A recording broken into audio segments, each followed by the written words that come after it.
What's up, y'all? It's your boy Big Steve back at it again, and today I'll be showing you guys my Minion Surge build on Diablo 4.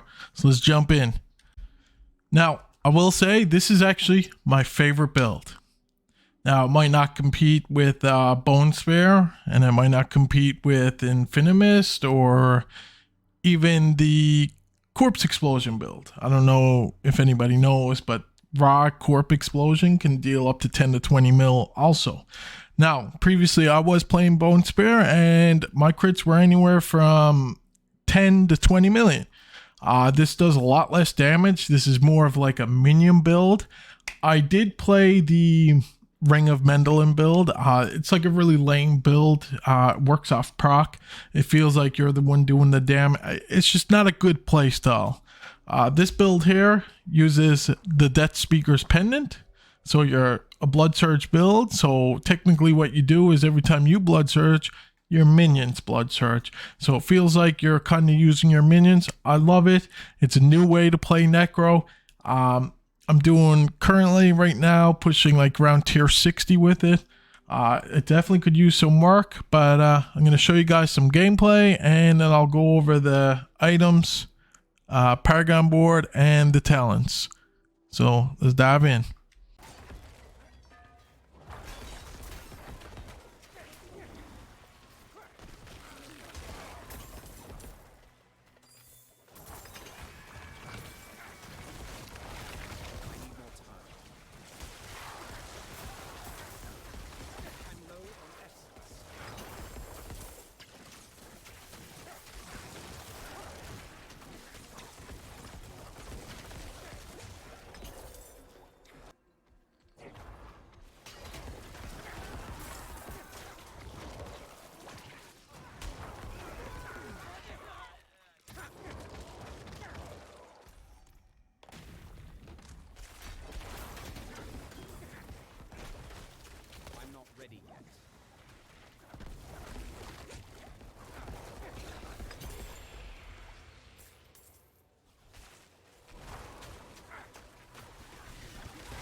So as you can see, the build is actually a great bit of fun. At times it feels like you're setting off bombs or you're a nuke. You're just spamming Blood Surge so fast.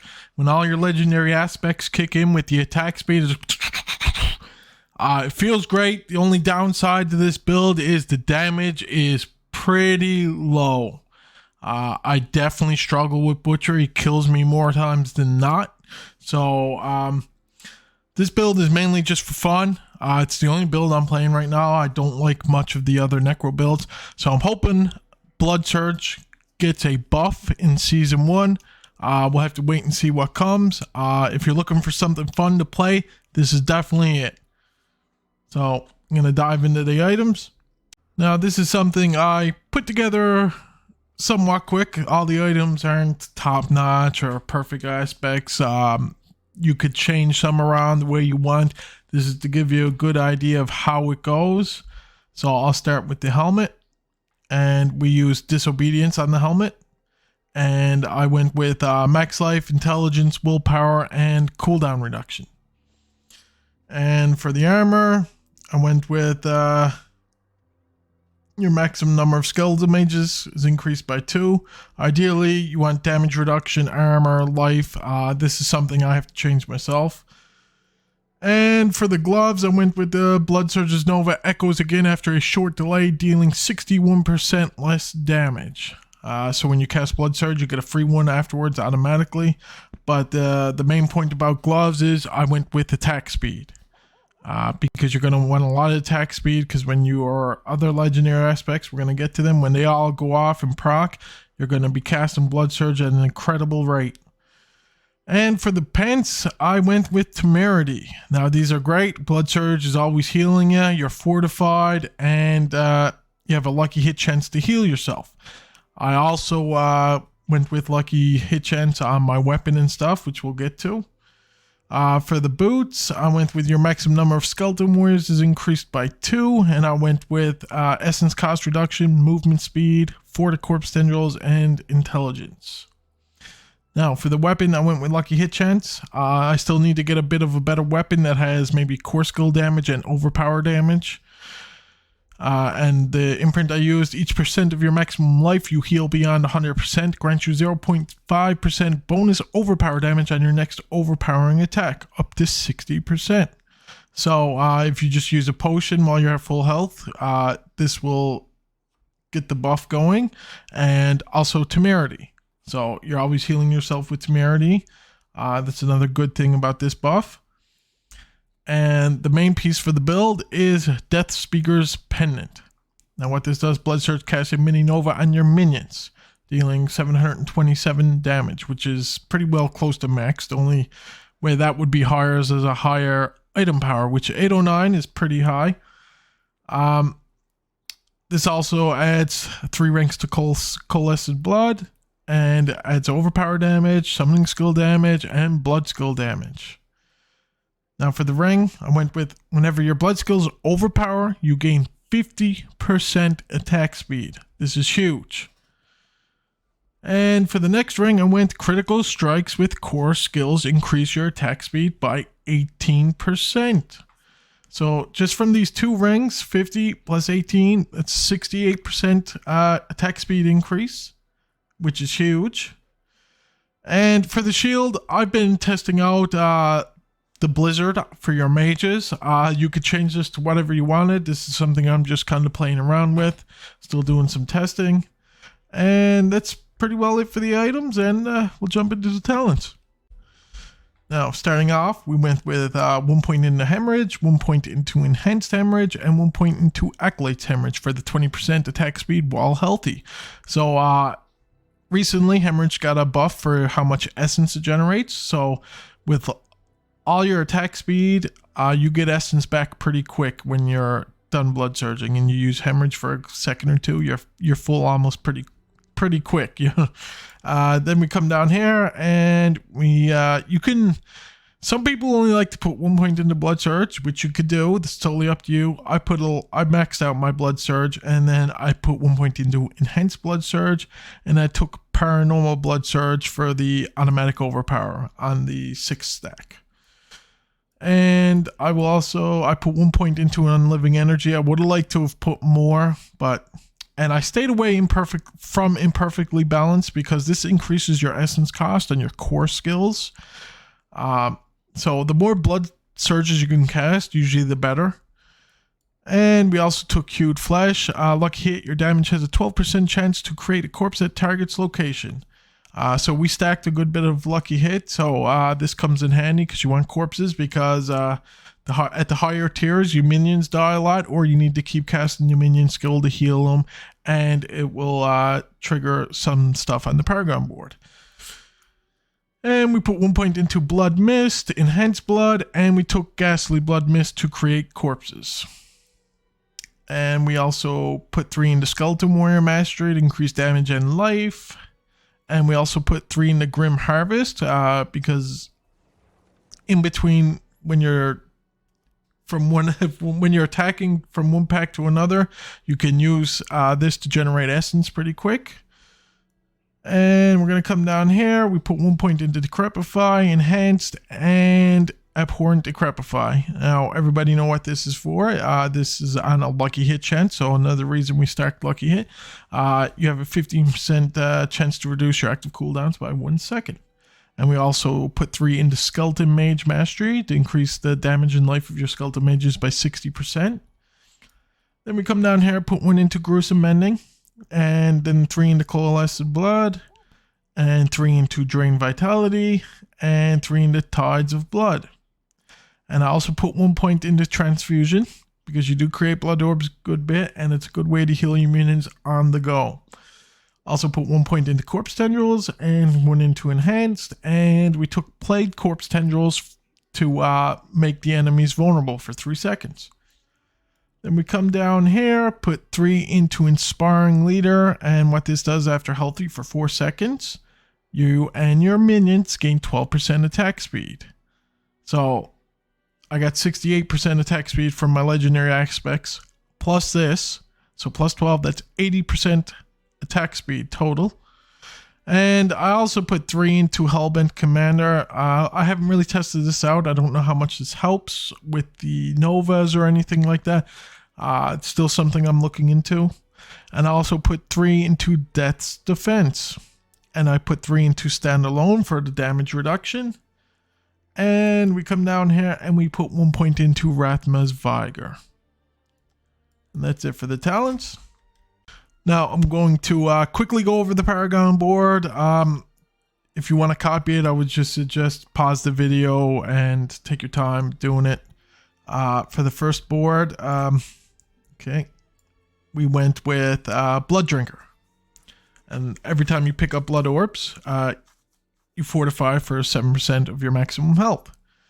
This is a good way to stay fortified. You get a lot of blood orbs using your blood skills, especially hemorrhage.